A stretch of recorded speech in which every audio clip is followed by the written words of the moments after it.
Good morning बच्चों। बच्चों आज हम लोग लैंग्वेज में लेसन 14 तक बच्चों हम लोगों का कंप्लीट हो चुका है हमारा पोस्ट पीरियडिक का सिलेबस। आज हम लोग लेसन 15 स्टार्ट कर रहे हैं, शुरू कर रहे हैं। काल। काल का मतलब होता है बच्चों टेंस। काल का अर्थ होता है समय। समय क्या है? काल किस क्रिया के संपन्न होने, उसके घटने, उसके पूर्ण अपूर्ण अवस्था स्थिति का पता चलता है। अर्थात जो हम काम करते हैं, जो हमारी क्रिया होती है, वो किस समय में हो रही है, पूर्ण पूरी हुई, नहीं पूरी हुई, आधी है, किस अवस्था में है, किस स्थिति में है, इन सारी चीज़ों का पता हमें चलता है। उसे क्या कहते हैं बच्चों? काल। क्रिया के करने या होने के समय बताने वाली क्रिया ही काल कहलाती है। देखिए आपके सामने यहाँ पे उदाहरण में है, बच्चे पढ़ रहे थे। पढ़ रहे थे कब पढ़ रहे थे? भूतकाल में, मतलब बीते हुए समय में।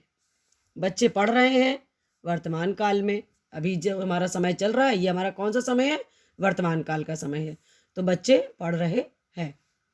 बच्चे पढ़ेंगे भविष्य में, आने वाले समय में बच्चे पढ़ेंगे। तो उपर्युक्त लिखे वाक्यों में बच्चों प्रथम वाक्य से बीते समय का, द्वितीय वाक्य से चल रहे समय का और तृतीय वाक्य से आने वाले समय का बोध हो रहा है। इन उदाहरणों के आधार पर कहा जा सकता है बच्चों कि क्रिया के जिस रूप से कार्य के होने के समय का बोध हो उसे काल कहते हैं। तो ये तो था बच्चों काल। काल का मतलब ही है समय, कि हमारा कार्य जो है किस समय में हो रहा है, उसका पता हमें काल के माध्यम से चलता है। काल के 3 भेद होते हैं। कौन कौन से? भूतकाल, वर्तमान काल और भविष्य काल। तो पहले, अभी तक इसके पहले आप लोगों ने 6 तक जो पढ़ा था वो केवल इतना ही पढ़ा था कि भूतकाल, वर्तमान काल और भविष्य काल, इन तीनों कालों के बारे में ही आपने पढ़ा था। अब आप क्या पढ़ोगे कि भूतकाल का मतलब पहले समझ लीजिए कि भूतकाल बीते हुए समय में कार्य के होने का बोध कराने वाली क्रिया भूतकाल कहलाती है। जैसे मामा जी अमेरिका चले गए, कार्य हो गया, वो चले गए। शाहजहां ने लाल किला बनवाया, पहले बनवाया था ना लाल किला, तो भूतकाल में बनवाया था। शाहजहां ने लाल किला बनवाया। उपर्युक्त वाक्यों से क्रिया के बीते हुए समय का बोध हो रहा है, अतः ये भूतकाल के उदाहरण है। अब आप पढ़ोगे कि भूतकाल के कितने भेद होते हैं। देखिए भूतकाल के 6 भेद होते हैं। सामान्य भूतकाल, आसन्न भूतकाल, पूर्ण भूतकाल, अपूर्ण भूतकाल, संदिग्ध भूतकाल और हेतुमद भूतकाल। तो देखिए सबसे पहले सामान्य भूतकाल।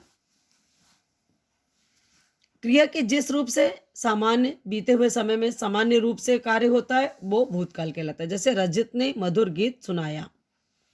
आसन्न भूतकाल, क्रिया के जिस रूप से यह पता चले कि काम निकट ही भूत में, अर्थात अभी अभी बस पूरा हुआ है, मतलब उसको बीते हुए बहुत ज्यादा समय नहीं हुआ है, तो वो क्या कहलाता है? आसन्न भूतकाल। सुरोज ने पत्र लिखा है, माँ मंदिर से आई है। ठीक है बच्चों। तो पूर्ण भूतकाल क्या होता है? जिसमें क्रिया के जिस रूप से या बोध हो कि काम बहुत पहले, बहुत बीते और समय, बहुत काफी टाइम उसके लिए बीत चुका है, तब काम हो चुका था, तो वो क्या था? वो क्या होता है? पूर्ण भूतकाल। जैसे आशीष ने 5 खिलौने खरीदे थे, बहुत पहले खरीदे थे, उसका कोई समय ये नहीं पता कि कब खरीदे थे। कबीरदास ने नीति के दोहे लिखे थे, ये बहुत प्राचीन काल की बात है ना, बहुत पहले लिखे थे।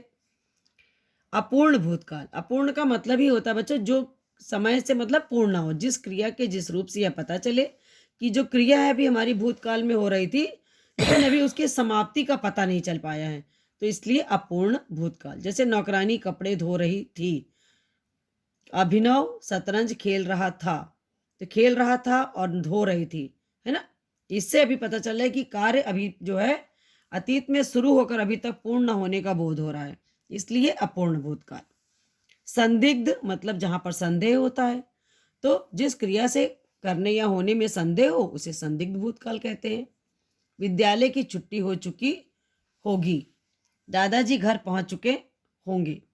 हेतु हित मद भूतकाल, भूतकाल में एक क्रिया के होने पर दूसरी क्रिया का होना उस पर निर्भर जब होता है, आश्रित रहता है, तब यदि तुम आते तो मैं अवश्य मिलता, यदि तुम मेहनत करते तो सफल हो जाते। ठीक है, तो यहाँ पर क्रियाएं एक दूसरे पर निर्भर हैं, इसलिए यहाँ पर हेतु हित मद भूतकाल है। नेक्स्ट देखिए, अगला है वर्तमान काल। वर्तमान काल के भी बच्चों 3 भेद होते हैं। वर्तमान काल का मतलब ही होता है जो कार्य हमारी क्रिया का होना या चल रहे समय से पता चलता है। तो जैसे सामान्य वर्तमान, अपूर्ण और संदिग्ध। तो सामान्य वर्तमान काल में देखिए क्रिया के जिस रूप से उसके वर्तमान काल में सामान्य रूप से होने का बोध हो उसे सामान्य वर्तमान काल कहते हैं। ठीक है, विराट क्रिकेट का अच्छा खिलाड़ी है। अपूर्ण वर्तमान मतलब पूरा नहीं हुआ जो कार्य अभी हमारा आरंभ हुआ है लेकिन पूर्ण ना हुआ हो तो अपूर्ण वर्तमान काल। रोहन पौधों को सींच रहा है, हलवाई मिठाइयाँ बना रहा है। संदिग्ध जिस क्रिया के अंतर्गत वर्तमान काल में होने के संदेह या निश्चय हो वो संदिग्ध होता है। जैसे बच्चे अभी खेल रहे होंगे, माँ खीर बना रही होगी, यहाँ पर संदेह है। ठीक है, इसलिए ये तो आपने पढ़ा अभी तक भूतकाल और वर्तमान काल। अब इसके आगे का जो है हम लोग नेक्स्ट पढ़ेंगे, अगली बार में पढ़ेंगे। तो धन्यवाद बच्चों।